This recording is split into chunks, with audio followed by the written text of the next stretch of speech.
ঢাকা কলেজের মনোবিজ্ঞান বিভাগের দ্বিতীয় বর্ষের শিক্ষার্থীরা আসসালামু আলাইকুম।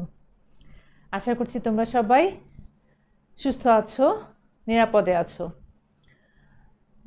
শারদীয় দুর্গাপূজা, লক্ষ্মী পূজা এবং ঈদে মিলাদুন্নবী ছুটির পরে ঢাকা কলেজের নিয়মিত তোমাদের অনলাইন কার্যক্রমে তোমাদেরকে আবার স্বাগত জানাচ্ছি। আমি তোমাদের মনোবিজ্ঞানী পরিসংখ্যান 2 যার কোর্স কোড হচ্ছে PSY 202। এই কোর্সের সাথে আলোচনায় আছি বরাবর মতোই আমি হাফিজা সুলতানা কেয়া। তোমাদের এই কোর্সের বেশ কতগুলো অঙ্ক করানো হয়ে গিয়েছে। লাস্ট আমরা করেছিলাম one way analysis of variance বা F-test one way analysis of variance। আজকে আমরা করব F-test এর two way analysis of variance। মনে আছে নিশ্চয়ই কখন ওয়ান ওয়ে হয়? যখন তথ্য সারিকে একটি বৈশিষ্ট্য বা উপাদানের ভিত্তিতে শ্রেণীবিন্যাস করে ভেদাঙ্ক বিশ্লেষণ করা হয়, তখন সেটা হয় একমুখী ভেদাঙ্ক বিশ্লেষণ পদ্ধতি। যেমন যখন কি থাকে, তখন অনির্ভরশীল চলের 2 বা ততোধিক মাত্রা পরিমাপ করা হয় কিসের? একটি নির্ভরশীল চলের উপর। কি হয়? দ্যাট মিনস অনির্ভরশীল চল থেকে একটা, তার অনেকগুলো মাত্রা থাকে, সেটার দেখা হয় নির্ভরশীল চলের উপর তার কি প্রভাব ফেলে। বাট টু ওয়ে অ্যানালাইসিস বা দ্বিমুখী ভেদাঙ্ক বিশ্লেষণে কি হয়? তথ্য সারির 2টা অনির্ভরশীল চলের 2 বা ততোধিক মাত্রা থাকবে আর নির্ভরশীল চল থাকবেই। তাহলে কি নির্ভরশীল চলের উপর যখন 2টি অনির্ভরশীল চলের 2 বা ততোধিক মাত্রার ভিত্তিতে ভেদাঙ্ক বিশ্লেষণ করা হয়, সেটা হচ্ছে দ্বিমুখী ভেদাঙ্ক বিশ্লেষণ পদ্ধতি। যেমন একটু যদি আমরা উদাহরণটা দেখি তোমাদের জন্য ক্লিয়ার হবে। এখন এখানে আছে শিক্ষণের উপর লিঙ্গ ও শিক্ষণ পদ্ধতির প্রভাব নির্ণয় করো। এখানে শিক্ষণের উপর, শিক্ষণ হচ্ছে তোমার নির্ভরশীল চল এবং 2টি অনির্ভরশীল চল, একটা হচ্ছে লিঙ্গ আর একটা হচ্ছে শিক্ষণ পদ্ধতি। দেখো এই লিঙ্গের আবার 2টা মাত্রা আছে, একটা পুরুষ লিঙ্গ এবং আরেকটা হচ্ছে মহিলা লিঙ্গ। এবং শিক্ষণ পদ্ধতিকে দেখাচ্ছে 3 ভাবে, একটা হচ্ছে আলোচনা পদ্ধতি, একটা হচ্ছে বক্তৃতা পদ্ধতি আর একটা হচ্ছে শ্রবণ ও দর্শন পদ্ধতি। তাহলে কি হচ্ছে? শিক্ষণ পদ্ধতির 3টা মাত্রা দেখিয়েছে এবং লিঙ্গের 2টা মাত্রা হয়েছে। তাহলে অনির্ভরশীল চলের ক্ষেত্রে 2টা লিঙ্গ এবং শিক্ষণ পদ্ধতি, এবং নির্ভরশীল চল হচ্ছে শিক্ষণ। এখন এই শিক্ষণের উপর এই 2টা অনির্ভরশীল চলের কি প্রভাব আছে সেটা নিয়ে আমরা আজকে এই ভেদাঙ্ক বিশ্লেষণ পদ্ধতি বা two way analysis of variance দেখব। আচ্ছা, আমরা জানি যে প্রত্যেকটা অপেক্ষা বা এই টেস্টগুলোতে, এগুলো তো পরমাত্রিক অপেক্ষা অপরমাত্রিক অপেক্ষা আমরা দেখছি, প্রত্যেকটা কি থাকে, কতগুলো হাইপোথিসিসের প্রকল্প প্রণয়নের বা কয়েকটা স্টেপ আমরা ফলো করি। প্রত্যেকটা অঙ্কের ক্ষেত্রে কয়েকটা স্টেপ ফলো করি। ফার্স্ট স্টেপে আমরা কি দেখি? প্রকল্প প্রণয়ন করি। তাহলে কি হচ্ছে? সবসময় 2টা প্রকল্প নিয়ে আমরা, একটা হচ্ছে নাল হাইপোথিসিস এবং একটা হচ্ছে অল্টারনেটিভ হাইপোথিসিস। নাল হাইপোথিসিস হচ্ছে যার প্রভাব নাই। তাহলে আমরা এখানে বলতে পারি R1 = R2। R1 কি? R1 হচ্ছে, এটা হচ্ছে তোমার রো, এটা হচ্ছে কলাম। সো আমরা R1 কে রো 1 পুরুষ, এটাকে R1 বা রো 1 ধরেছি, এবং পুরুষ মহিলা এটা হচ্ছে R2 ধরেছি। এবার এই একটা রো, এই একটা রো, ঠিক আছে? তাহলে রোতে কি আছে? R1 এবং R2। তাহলে কি হচ্ছে? দ্যাট মিনস পুরুষ ও মহিলার শিক্ষণের উপর পুরুষ বা লিঙ্গের কোনো প্রভাব নাই। দ্যাট মিনস R1 এবং R2-র কোনো প্রভাব নাই। সেটিকে আমরা লিখেছি R1 = R2। ঠিক আছে? ক্লিয়ার? দেন আমরা লিখেছি C1 equal to C2 equal to C3। ঠিক আছে, এটা হচ্ছে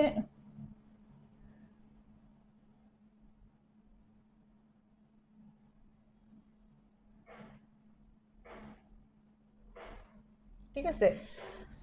C1 এ কি বলছি, C1 এ আছে দেখো, C1 হচ্ছে কলাম 1, কলাম 2 এবং কলাম 3। কলাম 1 এ আছে আলোচনা পদ্ধতি, কলাম 2 তে আছে বক্তৃতা পদ্ধতি এবং কলাম 3 তে আছে শ্রবণ ও দর্শন পদ্ধতি। এখন আমরা এজন্য লিখেছি C1 নাল হাইপোথিসিস আমরা লিখেছি C1 equal to C2 equal to C3। তার মানে শিক্ষণের উপর মানে শিক্ষণ পদ্ধতির প্রভাব নাই। শিক্ষণ পদ্ধতি মানে এই তিনটা পদ্ধতির কোনো প্রভাব নাই। এবং আমরা লিখেছি R ইন্টু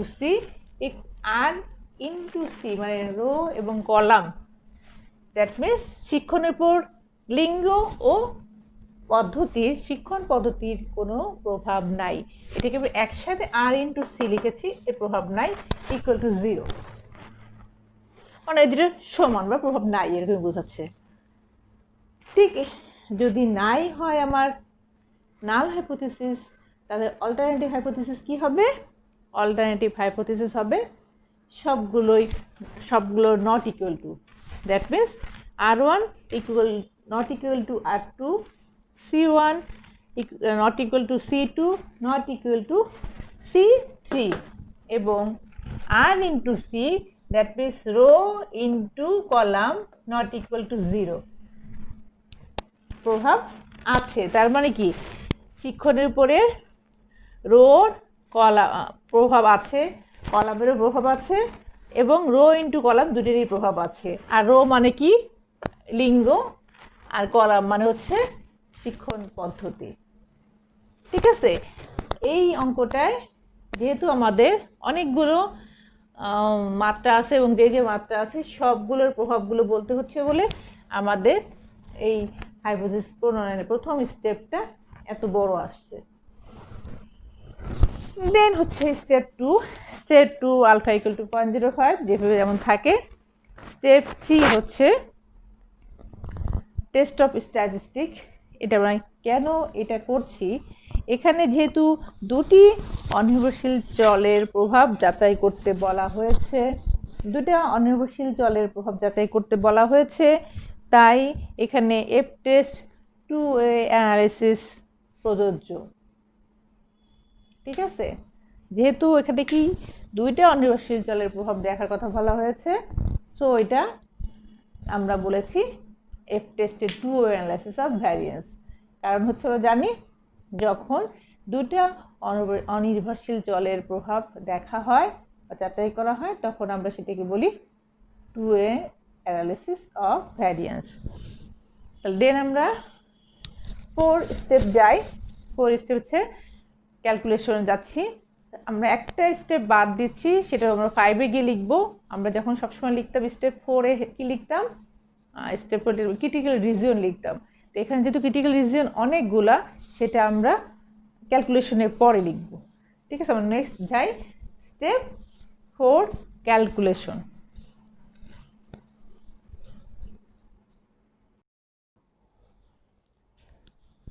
শিক্ষার্থীরা আমরা এবার করবো স্টেপ 4। স্টেপ 4 হচ্ছে ক্যালকুলেশন। এখানে দেখো আগের মতোই লিঙ্গ পদ্ধতি অঙ্কটা করেছি। এই অঙ্কগুলো কি হলাম, আমি ভিতরের যে ছিল এগুলো জাস্ট যোগ করেছি ভিতরে। তাহলে এটা হচ্ছে R1 মানে দ্যাট মিনস প্রথম রো এবং এটা দ্বিতীয় রো। এটার আমি যখন যোগ করতেছি তখন লিখছি কি টোটাল অফ রো টোটাল। এটা প্রথমটা 107, পরেরটা হচ্ছে 109। এটাকে যখন যোগ করছি তখন লিখছি টোটাল টি। এটিকে হচ্ছে কলাম, তাহলে এটা হচ্ছে কিসের টোটাল, কলামের টোটাল TC। C1 এর টোটাল হচ্ছে 84, C2 45 এবং C3 টোটাল হচ্ছে 87। এটা যোগ করে টোটাল হচ্ছে 216। আমরা একটু জিনিস বের করে নিই, টোটাল N কত হবে আমার। টোটাল N হচ্ছে R ইন্টু সি ইন্টু ছোট n। তা R হচ্ছে দুইটা, কলাম কয়টা, 3টা, এন হচ্ছে প্রত্যেক ঘরে দেখো 4টা করে মান দেওয়া আছে, তাহলে এন হচ্ছে 4, তাহলে টোটাল এন হচ্ছে আমার 3 4 12, 12 3 24, 24। আমরা এখন বের করব এই কলাম সির স্কয়ার, কি হচ্ছে টি স্কয়ার সি। টি স্কয়ার সি যখন বের করব তখন তার সামনে থাকবে কি 1/nr। যখন আমি সির মান বের করব টি, তখন আমাদের যেটা বাকি থাকবে এন থাকছে এবং আর থাকতেছে, 1/nr প্রথম কলাম থেকে শেষ কলাম, প্রথম কলাম থেকে শেষ কলাম, প্রথম কলামে টি স্কয়ার সি, তো 1/4, এই যে এন হচ্ছে 4 আর রো হচ্ছে 2, আর টি স্কয়ার সি হচ্ছে দেখো এই 84, 45 এবং 87, এটার স্কয়ার করে আমরা এই মানটা পাচ্ছি।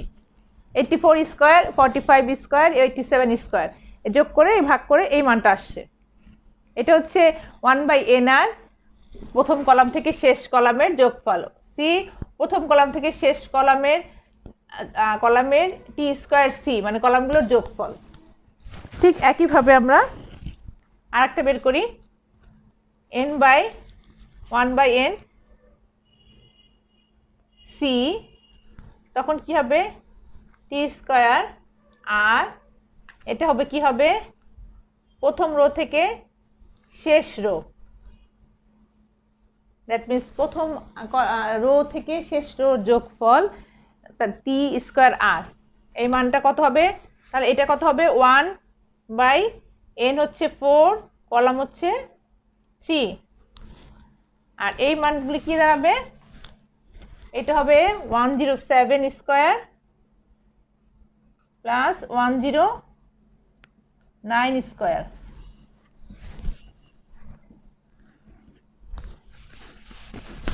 এটা হলে কি হচ্ছে 1/12 ইন্টু এটার মান যা আসে,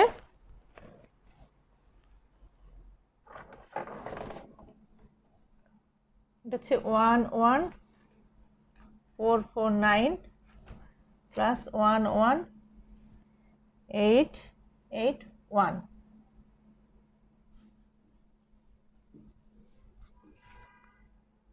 ওয়ান 19417। তাহলে আমরা এবার বের করলাম হচ্ছে প্রথম রো থেকে শেষ রো টি স্কয়ার আর। এবার আমরা দেখব আর কি বাকি থাকতেছে, তাহলে নেক্সট বাকি থাকতেছে, এবার বাকি থাকবে দেখো আমি যে 3টায় নিয়ে নেই 1/n, তাহলে বাকি থাকবে কি থাকবে প্রথম আর থেকে প্রথম শেষ আর, প্রথম কলাম থেকে শেষ কলাম টি স্কয়ার আর সি। ঠিক আছে, দেখো যখন আমি যেই মানটা বের করতেছি তখন এই পাশে কিন্তু অপোজিটগুলো থেকে যাচ্ছে, যখন আর বের করছি তখন এই পাশে থাকতেছে কি এন আর এন এবং সি মানে কলাম, যখন আমি কলাম বের করলাম তখন এই পাশে থাকলেও 1/n এবং n এবং সাথে রো থেকে গেল। এখন আমি T square R C that means row এবং কলামের সবগুলো বের করব, তখন এই পাশে কি থেকে যাচ্ছে শুধু n, তাহলে 1/n, 1/n কত 1/4, এইখানে প্রথম যোগফল কার টি স্কয়ার আর, প্রত্যেকটা রো এবং কলামের যোগফল টোটাল টি স্কয়ার, তার মানে কি এইটা, দ্যাট মিনস এই দেখো 40 স্কয়ার,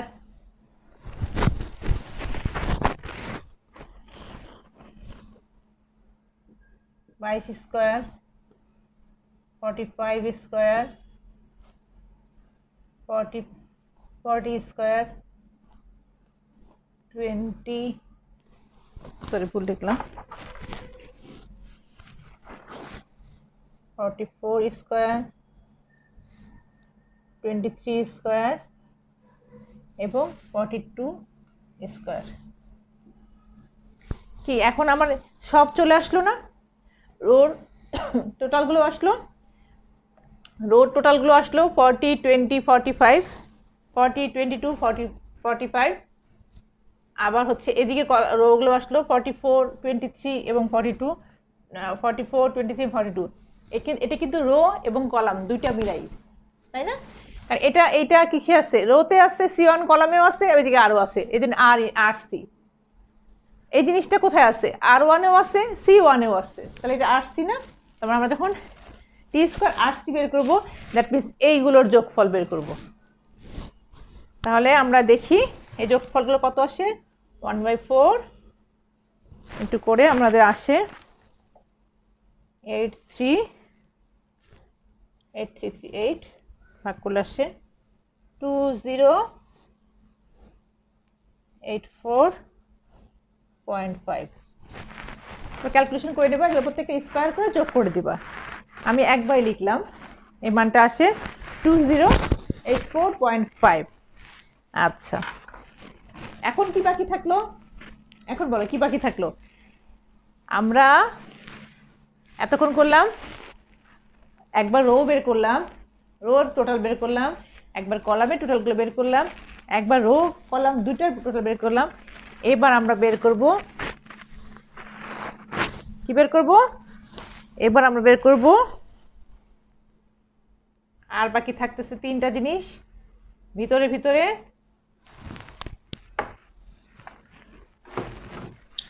প্রথম রো থেকে শেষ রো, প্রথম কলাম থেকে শেষ কলাম, আর প্রথম এন থেকে প্রথম এন, প্রত্যেকটা এন আই যেটা বলি আমরা, প্রথম এন থেকে শেষ এনে পর্যন্ত সেইগুলোর টি স্কোয়ার, বা আমি যদি এক্স টি স্কোয়ার না দিয়ে এক্সও দেই, মানগুলোকে তোমরা এক্স বলি, তাই না?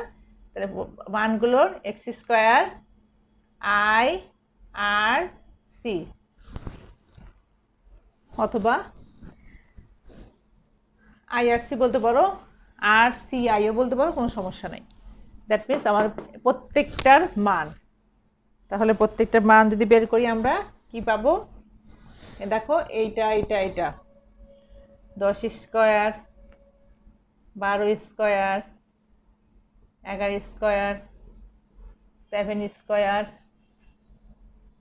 5 square, 8 square, 3 square, 6 square, 11 square, 9 square, 15 square, plus 10 square,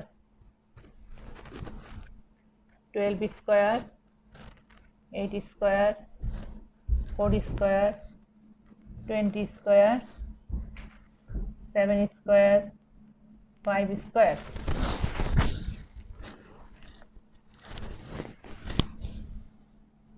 2 square, 9 square, plus 13 square,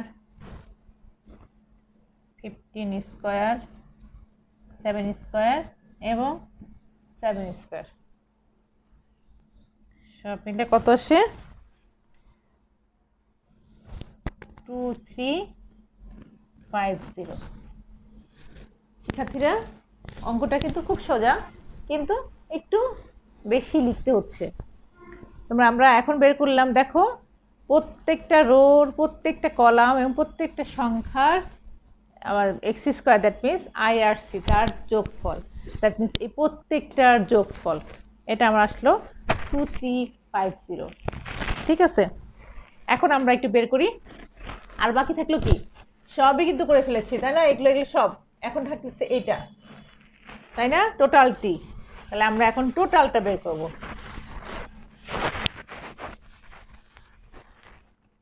কি হয়? টি স্কোয়ার এন, টি স্কোয়ার কত? 216, টোটাল এন কত? 24। এটা যদি আমরা করি তাহলে পাই 46656 ভাগ করে আসে 1944। তাহলে টি স্কোয়ার এন, এটাকে আমরা কিন্তু আবার কি অনেক সময় কি বলছে আগে অঙ্কগুলোতে, কারেকশন টার্ম সিটি, এটা কারেকশন টার্ম সিটিও তোমরা বলতে পারো, অথবা টি স্কোয়ার এন সেটা করে রাখতে পারো। টি স্কোয়ার এন হচ্ছে কারেকশন টার্মও বলে। ওকে, তাহলে এই মানটা আসছে 1944, অনেকগুলো মান বের করে ফেললাম। এখন আমরা যাব আমাদের মূল যে ভ্যারিয়েবলগুলো আছে ভ্যারিয়েবলগুলোতে। ভ্যারিয়েবলগুলো কি আছে আমরা আবার একটু বের করি।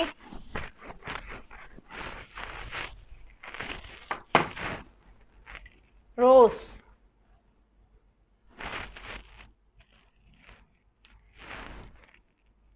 SS rows, sum of square rows, রোগুলোর sum of square. Rows sum of square আমরা যখন বের করব তখন আমরা কি করি, 1/nc, ওই যে আবার সামেশন প্রথম আর থেকে শেষ আর টি স্কোয়ার আর minus T square N.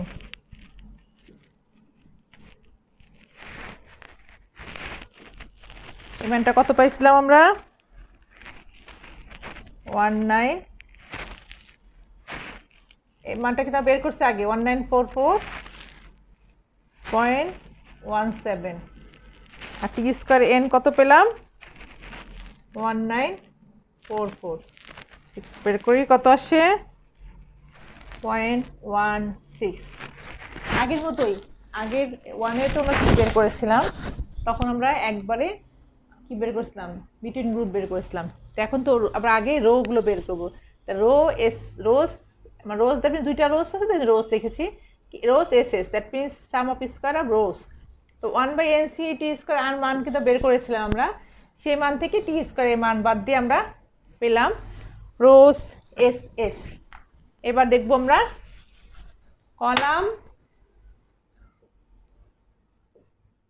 Column SS, column যখন বের করব তখন এটা হয়ে যাবে 1/r, এটা হয়ে যাবে প্রথম সি থেকে শেষ সি,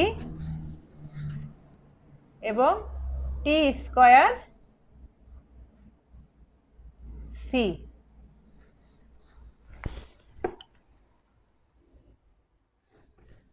এই মানটা কত ছিল আমাদের মধ্যে নিশ্চয়ই লেখা আছে, এই মানটা আমরা পেয়েছিলাম 2081.25, বের করলে আসে 137.25। দেখো একইভাবে রোজ কলাম রোজ এসে যেমন বের করলাম সামেশন এনসি বা টি স্কোয়ার আর থেকে টি স্কোয়ার এন বাদ দিয়েছি, ঠিক একইভাবে column SS that means sum of square column বের করলাম, ঠিক একই 1/nr সামেশন সি প্রথম কলাম থেকে শেষ কলাম সি থেকে 1/c T square C minus correction term T square N. এই মানগুলো তোমার আগে বের করা, জাস্ট মান আসলো এটা। এখন আমরা বের করব কলাম আর ইন্টু সি বা ইন্টারাকশন যেটা, এখন রো ইন্টু কলাম ইন্টারাকশন যেটা সেইটা আমরা বের করব। Interaction SS some of square কি আর ইন্টু সি বা ইন্টারাকশন। যখন ইন্টারাকশন বের করব তখন কি মান বের করব, এখানে হবে 1/nRC।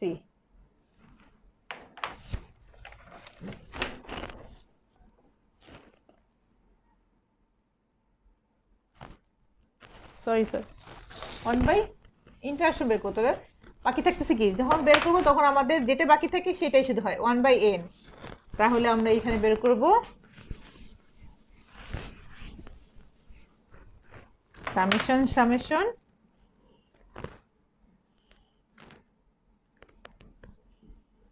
1/r কলামের প্রথম কলামতে শেষ column T square R C. Minus T square N minus rows S S minus column S S. যখন আমরা ইন্টারাকশন বের করব sum of square interaction, that means row into কলামের ইন্টারাকশন, তখন আমার কি থাকতেছে বের করতে হচ্ছে। আমরা আগে মান বের করেছিলাম না 1/n রো টোটাল এবং দুইটা সামেশন টি স্কোয়ার আর সি। এর থেকে আমরা বাদ দিব কার মান বাদ দিব? মান বাদ দিব টি স্কোয়ার এন এর মান বাদ দিব, রোস এস এস মান বাদ দিব এবং কলামের এস এস মান বাদ দিব। তার মানে এই মানটা কত আসবে? 2084.5 minus T square N minus 1944 minus 0.16 minus 137.25 বের করলে আমরা পাই 3.09। এটা হচ্ছে আমরা ইন্টারাকশন বের করলাম, তাদের ইন্টারাকশনটা বের করলাম। ঠিক আছে, এখন আমরা কি বের করব? এই মানগুলো তোমাদের লিখে রাখতে হবে। ঠিক আছে, এখন বের করব উইদিন সেল। এখন আমরা বের করছি উইদিন সেল। আমরা আগে বিটুইন গ্রুপ এবং উইদিন গ্রুপ বের করতাম, এবার উইদিন সেল। প্রত্যেকটা সেলে এই একটা সেল না, এগুলোকে বলছি within cell SS. That means within cell SS. তাহলে উইদিন সেল এসএস বের করার সময় আমরা দেখব সামেশন মনে আছে? প্রথম রো থেকে শেষ রো, প্রথম কলাম থেকে শেষ কলাম, প্রথম সংখ্যা থেকে শেষ সংখ্যা। তাহলে মানে X square I R C minus কি বের করে বাদ দিব 1/n সামেশন কি হবে? T square R C.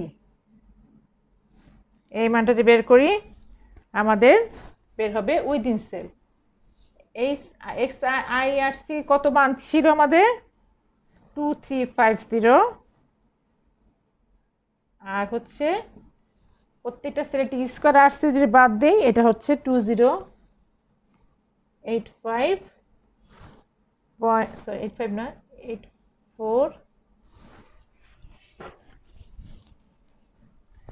2084.5।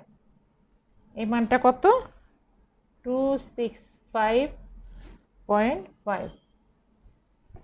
এখন আমরা বের করলাম কি উইদিন সেল মানে প্রত্যেকটা ভিতরে যে মানটা ছিল ওই মানটা X square I R C, প্রথম কলাম শেষ কলাম, প্রথম রো থেকে শেষ রো, প্রথম কলাম থেকে শেষ কলাম, প্রথম সংখ্যা থেকে শেষ সংখ্যা, X square I R C মানে এই যে এইটার থেকে যে মানটা ছিল সেই মানটা, তার থেকে আমরা মাইনাস করেছি 1/n আর সি।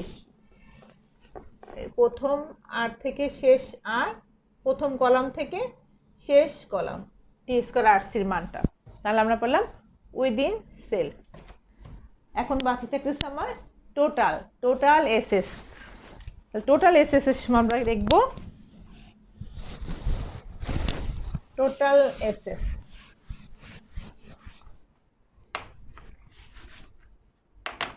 টোটাল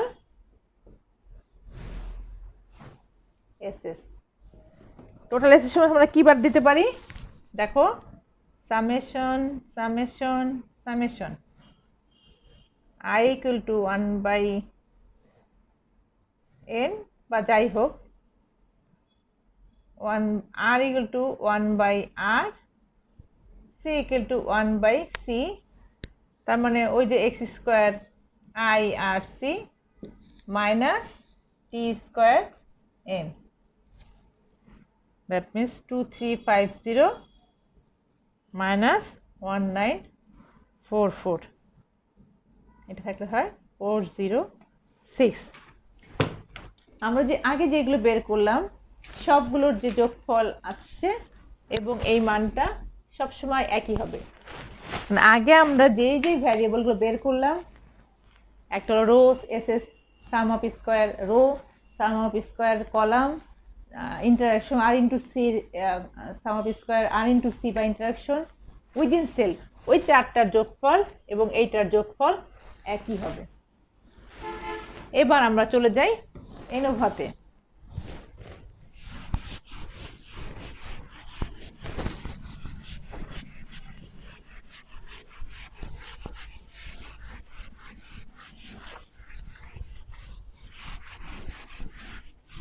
অ্যানোভা,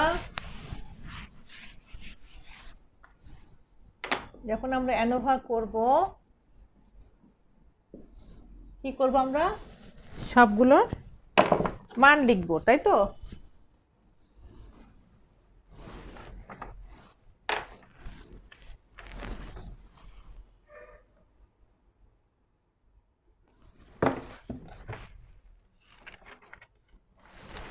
কি লিখি? Variable S V S S, তাহলে রো কলাম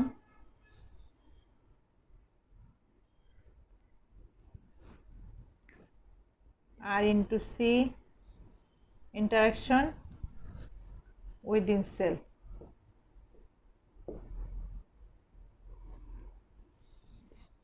আর টোটাল।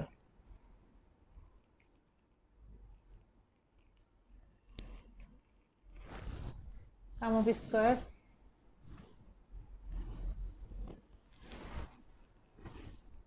পয়েন্ট 16137.25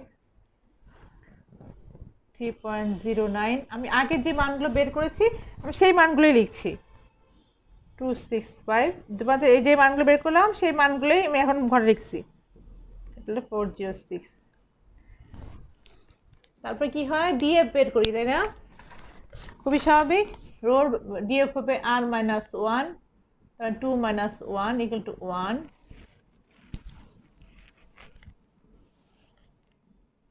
কলাম কয়টা ছিল? কলাম ছিল কলাম মাইনাস 1, কলাম ছিল 3 minus 1 2, আর ইন্টু 3 মানে আর মাইনাস 1 সি মাইনাস 1, তার মানে 1 ইন্টু 2 2। উইদিন সেলের সময় কি হবে? আর সি এন মাইনাস 1, তার মানে আর হচ্ছে কটা 2 ইন্টু 3 ইন্টু 3, এর দিকে 9 9 দুগুণ 18 18 R C N, that means minus 1 24 minus 1 23। আমরা ডিএফ গুলো জানি, যখন রোর ডিএফ হবে তখন আর মাইনাস 1, যখন কলামে ডিএফ হবে তাহলে সি মাইনাস 1, যখন ইন্টারাকশন হবে আর ইন্টু সি তখন এটা ডিএফ হবে R minus 1 into C minus 1, তাহলে আমাদের আর মাইনাস 1 হচ্ছে কত? 2 মাইনাস 1 ইন্টু 2। আর যখন উইদিন সেল হবে তখন হচ্ছে আর সি মানে আর ইন্টু সি এন মাইনাস 1, আর ইন্টু সি হচ্ছে 2 3, এর এন মাইনাস 1 কত? 3, 4 minus 1 এগো 3 দিয়ে 18। আর এখানে তো আর সি এন টোটাল আর সি এন না, সরি আর সি এন, হ্যাঁ 24 হয় না? এই এনটা আমরা বড় হাতে না দিয়ে ছোট হাতে দিই, তাহলে আরো ভালো হবে। এই মাইনাস 1 হচ্ছে 23। এটা হলো ডিএফ। ডিএফ বের হওয়ার পরে কি করতে হয়? তারপরে করতে হয় MS, mean of sum of SS minus DF.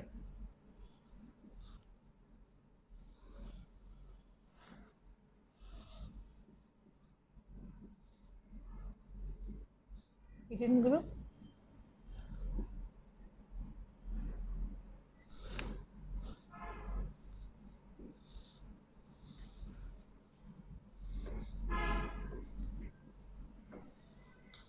আচ্ছা আমরা এখন এমএস বের করলাম এসএস বাই ডিএফ, তারপরে এটাকে এটা দিয়ে ভাগ, তাহলে কত আসে 0.16, এটাকে এটা দিয়ে ভাগ করলে আসে 68.62,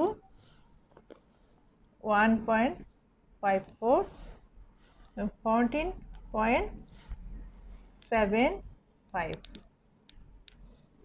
এখানে কিন্তু আমাদের কি আমরা তিনটা দেখব, রোর প্রভাব আছে কিনা, কলামের প্রভাব আছে কিনা এবং রো কলামের প্রভাব আছে কিনা। আমাদের কিন্তু আমাদের নাল হাইপোথিসিস এটা ধরা ছিল, হাইপোথিসিস এভাবেই করা ছিল।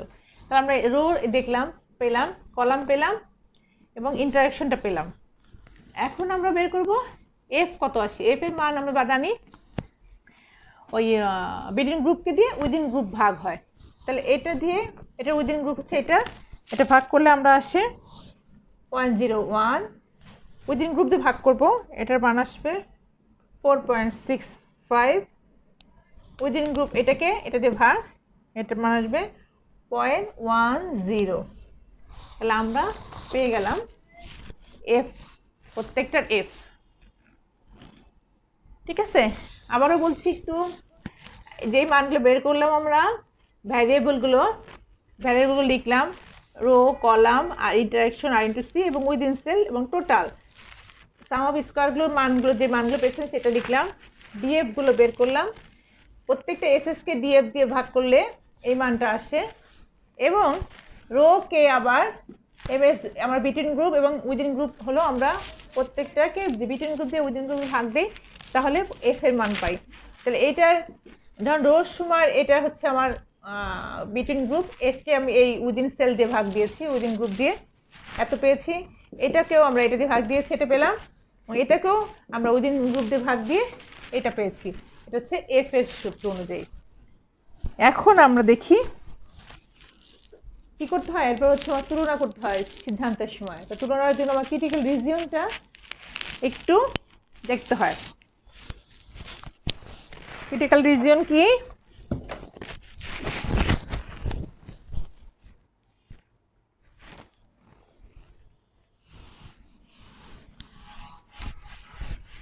আমরা এবার একটু দেখি ক্রিটিক্যাল রিজিয়নটার মানটা আমরা একটু দেখি, যেটা স্টেপ আমরা 4-এ করি, আমরা এটা 5-এ গিয়ে লিখতেছি।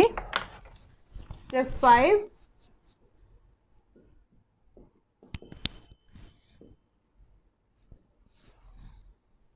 এসভি রো কলাম এবং আর ইন্টু সি।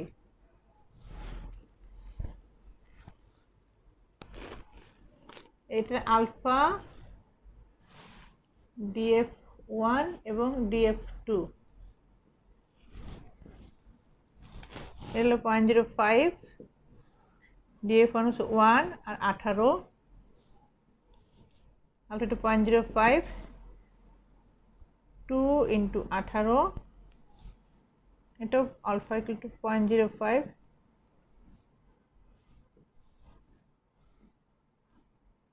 2 ইন্টু 18। এটা আমরা একটু লিখে নিলাম সহজে একই কলামে দেখার জন্য।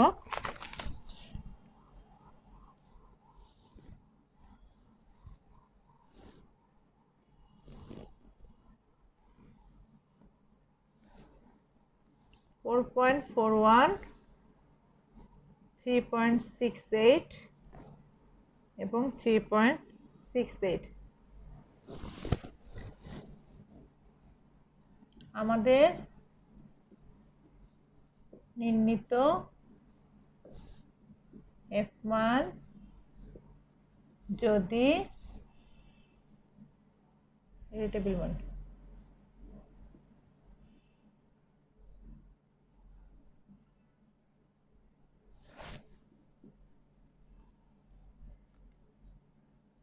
থেকে বড় হয় তবে এইসো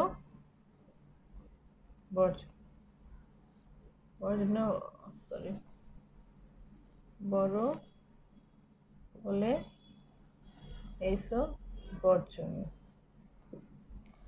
আমাদের নির্ণীত এফ মান যদি টেবিল মান থেকে বড় হয় বা বড় হলে টেবিল মানের মান থেকে বড় হলে এইসো বর্জনীয় হবে, অন্যথায়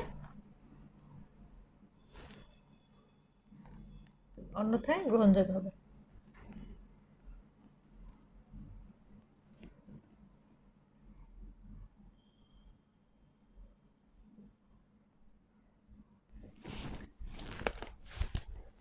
দেখো এখন আমি স্টেপ 4-এ ক্রিটিক্যাল রিজনগুলো লিখে নিলাম। আমার রোর সময় আলফা কত হবে 0.05, ডিএফ1 মানে ডিএফ1 কিন্তু কি হয়েছে row R -1, that means row ছিল 2 আর মাইনাস রো ছিল দুইটা রো ছিল -1, দ্যাট ইজ 1। আর 18 হচ্ছে কি 18 হচ্ছে তোমার যেটা ডিএফ2 আমি তোমাদের কি দেখেছিলাম, ডিএফ2 দেখেছিলাম হচ্ছে আর সি n -1, আর সি হলো 3 দুগুণে 6 আর n ছিল 4 - 1 3, দ্যাট মিনস 18। এটা হচ্ছে 18। এই অনুযায়ী টেবিল থেকে প্রাপ্ত মান রোর সময় হচ্ছে 4.41। এই মান যদি আমাদের কি হচ্ছে টেবিল মান, আমাদের নির্ণীত এফ মান যদি টেবিল মান থেকে বড় হয় এইসো বর্জনীয় হবে, অন্যথায় গ্রহণযোগ্য হবে। তাহলে আমরা এখন স্টেপ 6-এ কি লিখতে পারি, রোর সময় সিদ্ধান্ত এক ধরনের হবে,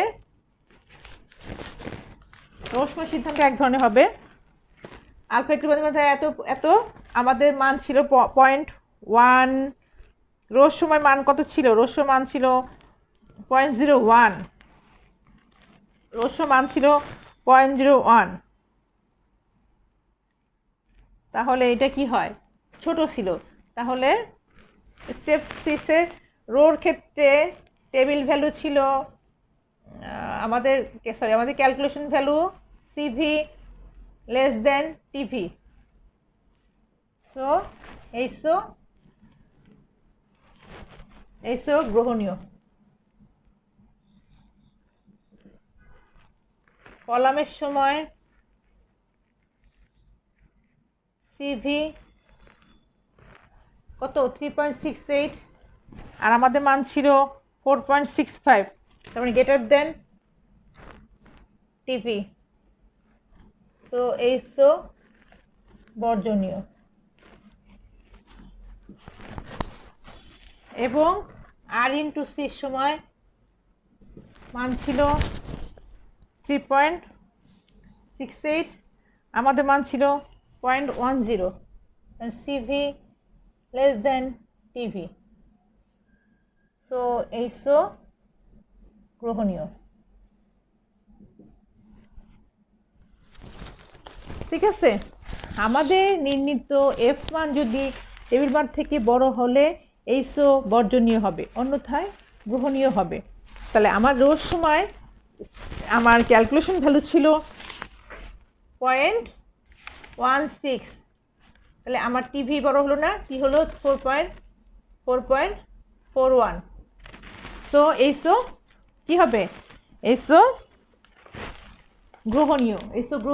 গ্রহণীয় মানে এইসোতে কি ছিল, এইসোতে ছিল শিক্ষণের উপর লিঙ্গের অর্থবহ প্রভাব নাই। আবার দেখো সিভি এবার এখানে গ্রেটার দেন টিভি হয়েছে, দ্যাট মিনস এইসো বর্জনীয় হলে দেখা যাচ্ছে আমাদের শিক্ষণ পদ্ধতি এবং শিক্ষণের মধ্যে তাৎপর্যপূর্ণ সম্পর্ক মানে বিদ্যমান। যেহেতু এইসো বর্জনীয়, দ্যাট মিনস H1 গ্রহণীয়, H0 বর্জনীয়, মানে দ্যাট মিনস নাল হাইপোথিসিস বর্জনীয়। তাহলে যেহেতু নাল হাইপোথিসিস বর্জন করছি তাহলে কি আমি অল্টারনেটিভ হাইপোথিসিস গ্রহণ করছি। অল্টারনেটিভ হাইপোথিসিস ছিল কলামের সময় কি ছিল শিক্ষণের উপর শিক্ষণ পদ্ধতিগুলোর প্রভাব আছে এবং interaction, that means R into C IN2C-তে কি আছে? শিক্ষণ পদ্ধতি এবং লিঙ্গের শিক্ষণের উপর প্রভাব আছে কিনা। ওখানে আমাদের আমরা হলো H0, দ্যাট মিনস H0 গ্রহণীয়, আমাদের H0 মানে অল্টারনেট নাল হাইপোথিসিস গ্রহণীয়। নাল হাইপোথিসিস গ্রহণীয় হচ্ছে তার মানে শিক্ষণের পর শিক্ষণ পদ্ধতি এবং লিঙ্গের প্রভাব নাই। গ্রহণীয় তাহলে নাই, তাই তো? লিঙ্গের প্রভাব তাৎপর্যপূর্ণ পার্থক্য বা প্রভাব নাই। আমি দু এক সময় কারেকশনের মধ্যে H0 বলে ফেলছি, এটা হবে H0 নট HO, H0, ঠিক আছে? আমি ভুলে বলে ফেলছি, এটা হচ্ছে H0 মানে হচ্ছে নাল হাইপোথিসিসকে আমরা H0 বলি। শূন্য প্রকল্প গ্রহণীয়, শূন্য প্রকল্প বর্জনীয় এবং শূন্য প্রকল্প গ্রহণীয়। যখন তোমার নির্ণীত মানে ক্যালকুলেশন ভ্যালু যদি টিভির মান থেকে বড় হলে আমাদের নাল হাইপোথিসিস বা শূন্য প্রকল্প বর্জন হবে, অন্যথায় গ্রহণ হবে। এটা একটু মনে রাখবে। এটা মনে রাখলে এটা তোমার টেবিল ভ্যালু এবং ক্যালকুলেশন ভ্যালুর সাথে একটু তুলনা করলেই আমরা সিদ্ধান্তগুলো নিতে পারবো। আসলে অঙ্ক এই টেস্টে ট্রু অ্যানালিসিস অফ ভ্যারিয়েন্সটা খুব বড়, সো একটু বেশি মনে হচ্ছে, কিন্তু খুব সহজ। কিন্তু যদি জাস্ট একটু যে বুঝে অঙ্কটা করো, খুবই সহজ। আশা করছি তোমরা বোঝার চেষ্টা করেছো এবং বাসায় বসে বই দেখে বুঝতে চেষ্টা করবে এবং আমার ক্লাসটা একটু ফলো করবে। ইনশাল্লাহ তোমরা বুঝতে পারবে। শিক্ষার্থীরা সবাই ভালো থাকো, সুস্থ থাকো। আবার নেক্সট ক্লাসে দেখা হবে। আল্লাহ হাফেজ, সবাইকে অনেক ধন্যবাদ।